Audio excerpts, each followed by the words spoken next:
Hello students, welcome back. Today I am Anuradha from DPS Haldwani Ramachar, going to start another topic of the same chapter, that is biomolecules. So students, in this chapter we have already covered about the introduction of the chapter, that is that how many types of biomolecules we are having. Okay, we have done that we are having two types. What are they?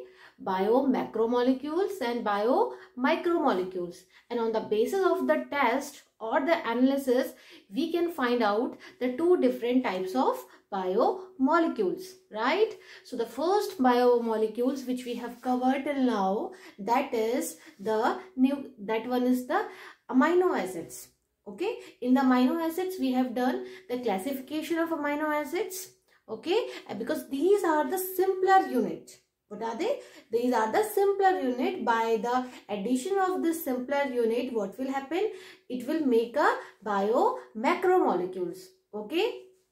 So here, if I will talk about the amino acid, it is the smallest unit of the protein. Okay. When they will add together, they will form the protein. So here today we will start another micromolecule, that is the lipid.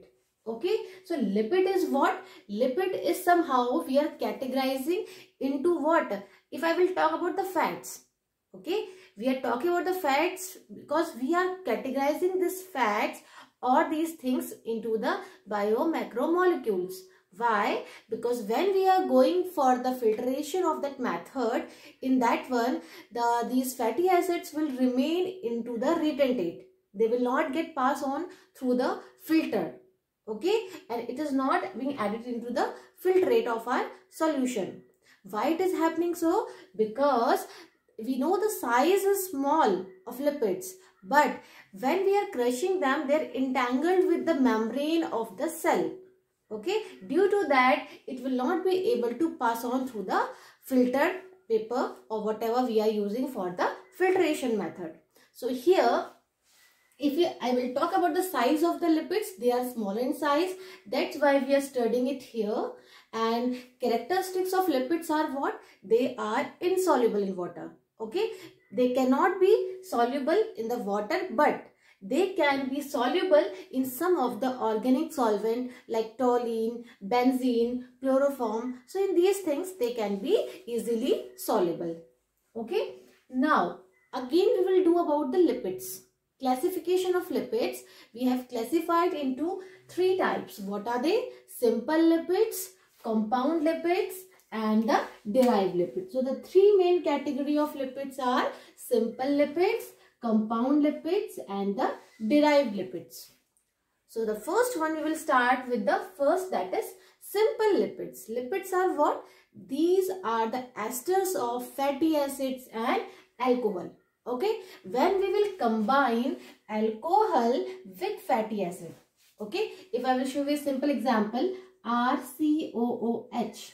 This is the simpler what? Acid, which is here fatty acids. It can be when it is adding with the COOH group, then we are adding it with the alcohol, which is having the ROH group. Okay, but again condition is somehow different. If I will talk about the simple lipid, okay, so in simple lipid there are two categories. What are they? True fats and the waxes.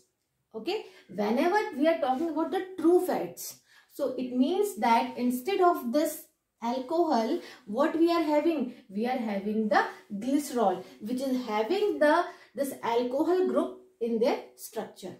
Okay, if I will talk about the waxes, it also contains the acid and alcohol, but here condition is that instead of this alcohol, there will be some other alcoholic group, but it will not be glycerol. Okay, that's why it is a true fat in which glycerol is present. If any other alcohol group other than this glycerol, it will form the waxes. Okay, and here what we are saying, these are the esters. What does it mean of esters? See, again I will come to the true fats. Okay, in true fats what we are having? The fatty acids. Fatty acids are what? In which they are having the carboxylic group, COOH group. Okay, and this R group. can be varied. R means it can be from 2 to 3, 3 to 4. Okay, here how many carbon group we are having? 14 here and 15 here, and then combining to 16 here. So we can say it is what type of fatty acid? If you will memorize the structure of this fatty acid, it is what? It is palmitic acid. What it is? Palmitic acid. So when this acid will combine with the glycerol, this is the structure of glycerol in which we are having 3 alcohol group in their structure. It is what? Glycerol. When we are adding these two things, now what will be the result and how it will form the product? Okay, so for that we have to understand that this OH group, from here, it will get split. Okay, all these 3 OH group, and we are having this much compound. So what will happen? This hydrogen which is from the COH group, it will add with this OH group. Okay, likewise we will get the 3 water molecules. So what is happening here? It will remove out the water molecule as this will combine with this H2O. Okay, this H will combine with OH and it will form H2O, and likewise it will take out all the hydrogen from this palmitic acid and it will form the 3H2O molecule, right? So here what is happening? The fatty acid will combine with the glycerol by removing the H2O group. While removing this group, what will happen? See, you can see here what is happening. RCOOR, and this formula is of what? It is the formula of ester. Okay, when we are talking about this RCOR, so what will happen? If I will show in a simple form, CO, how can you write COOH? C double bond O, then H, right? So this water molecule has been removed. So what does it left here? The C double bond O. The same thing, C double bond O will come here with this alkyl, this R group together here. So if we are having 3 R group, okay, because here we are having so many carbon, 14, 15, 16, okay, but we can have some more carbon group. If I will talk about the 3 one, so we can take out the 3 alkyl group from here. So what will happen? The first alkyl group will attach with the first one, and second one will attach with second one, and the third one will attach with the third one. So what is happening? Removal of water molecule. Due to the removal of water molecule, it will form the ester bond, and due to this ester bond, what we are getting? We are getting 3 group attached of fatty acid in this glycerol, and it is forming what? Triglyceride. So triglyceride is what? When we are adding 3, what we are adding? We are adding 3 of the fatty acid in the glycerol. Okay, so we are having 3 at 3 places. But if it will be at only one place, what it will form? Monoglyceride. Okay, likewise we are having diglyceride. When it will attach only at 2 position, it would be the diglyceride. But when they are attaching on these 3 sides, what it will form? Triglyceride. So on the basis of this attachment, we can say that they are having 3 types: monoglyceride, diglyceride, triglyceride, on the basis of this fatty acid attached with the glycerol. Right here? And these fats are the true fats, in which you can say yes, it is a fat. Why? Because we are adding with the fatty acid with glycerol. Always and always you have to memorize, if I am talking about the true fat, glycerol must be there with the fatty acid. Okay? Now come to the waxes. Waxes are what? We know that some waxy substance is present on the leaves for what? To reduce the transpiration rate. Likewise, we know different types of waxes. Ear waxes, which is present in our ears. Okay, and likewise we can say the cuticle, which is present in the plants. So all these are the example of waxes. In the condition is that again fatty acid can be anything, but the alcohol which will be used here in these waxes, it will be other than glycerol. It means that they will not be glycerol at this time when they will form the waxes, right? So we can say that fatty acid will add with the alcohol, but it will not be the glycerol. Other than glycerol, it can be any of the alcohol. Okay. Now come to the compound lipids or the conjugated lipids. Now what is the meaning of compound? See, when there will be some combination, okay, it will form compound. So here what is happening, there will be some attachment of some more things, and due to that what it is forming, the compound or the conjugated lipids. And these conjugated lipids are nothing, these are the true lipids when they will attach with any of the non-lipid part. Likewise we can say nitrogen, phosphorus, sulfur. When these fats will attach with this nitrogen or the phosphorus or the sulfur, they will form some different compound. Okay, and that lipids are known as conjugated or the compound lipids, because these are not the true lipids right here. So we can say that these are the true fats which is having the attachment with the non-lipid part, and it can be anything, nitrogen, phosphorus and sulfur, right? And what can be the example? Very good example, you know about the cell membrane.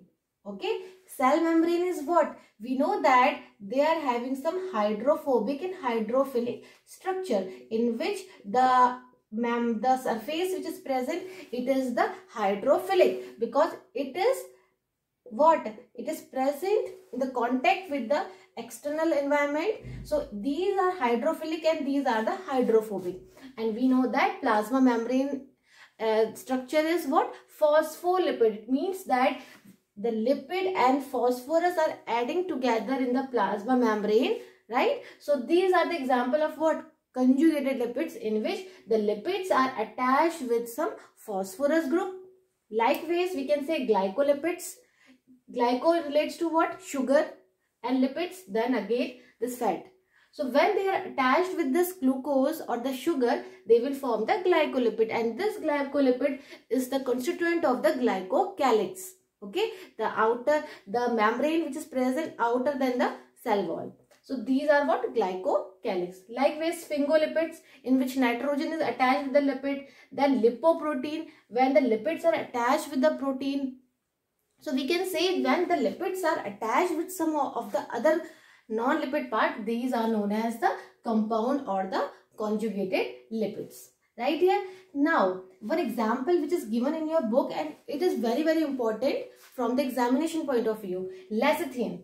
Okay. Lecithin is what? Lecithin is the thing which is present in the plasma membrane also. So the structure you can see here, that this part, this whole structure, if you will compare, all the structure is related to like this triglyceride, okay, which is a fat. But here what is having, this part is substituting with this alkyl group or this R3 group, and what is happening, lipid is attached with some non-lipid part which contains the nitrogen here. Okay, so we can say what it is the lecithin. Okay, now comes to the third one, derived lipids. Derived means something which you are deriving from other one. Okay, so derived, when we are deriving it from those lipids, these are known as the derived lipids, and these derived lipids are what? Sterols and terpenes. Sterols are what? The hormone which is present in our body, or the steroids, all these things which are removing from a body or forming, it is a constituent of lipid only. Right? And then terpenes we are using in the paints, varnishing. So all these things comes under the derived lipids. Okay, and another thing which we have to understand, the cholesterol structure. The structure of cholesterol comes under what? The derived lipids in the steroids. Okay, so make sure that you know the structure of some important like lecithin, cholesterol, this triglyceride. These are the important ones. Now, at last, I will discuss some of more classification of this fatty acid, like essential fatty acids. Essential means that these are important for our body and the body cannot synthesize it, and we have to provide them in our diet. Okay, what we have to do? We have to provide in our diet. So, these essential fatty acids we can consume in our diet.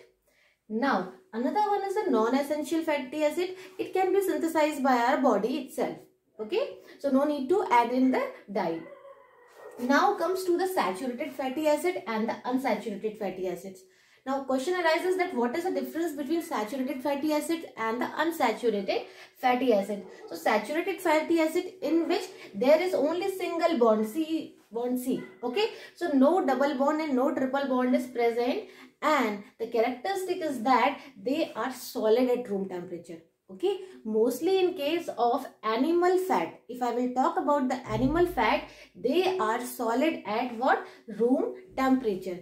If I will compare the saturated with unsaturated fatty acids, the first characteristic is that they can have double bond as well as the triple bond, and they are always and always liquid at room temperature. Okay, so what are they? These are solid at room temperature and these are liquid at room temperature, and mostly they are found in the plant cell. Okay, if you will see the fats which we are extracting from the plants, like sunflower, soya bean, so what happening? They are forming the oils, all the oils which comes under what? Unsaturated fatty acids, right here. So we can say that mostly they are found in the plant cells.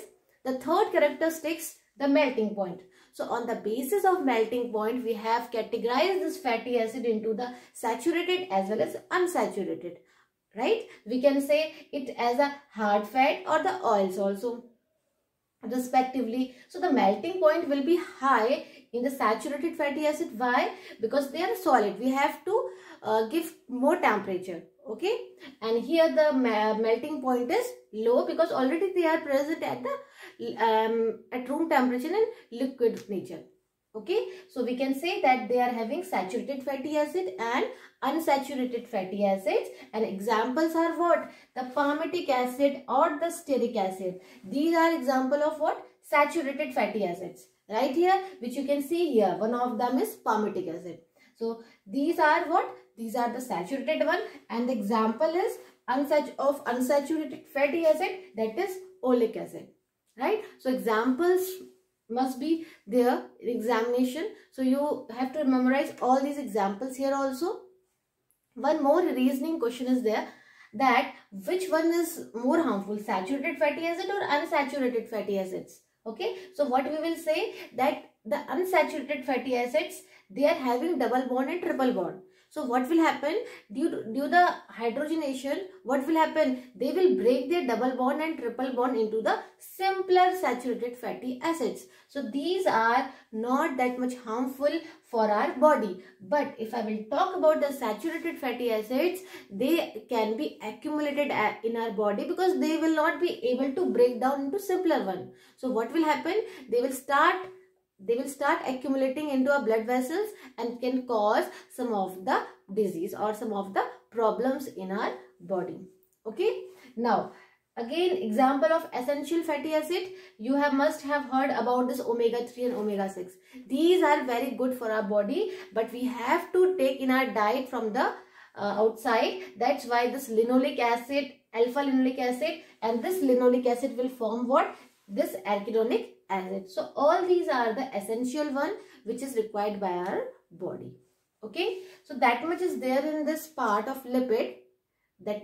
So what you have to understand, all the structures properly, all the examples properly, right? So that's all for today. Thank you.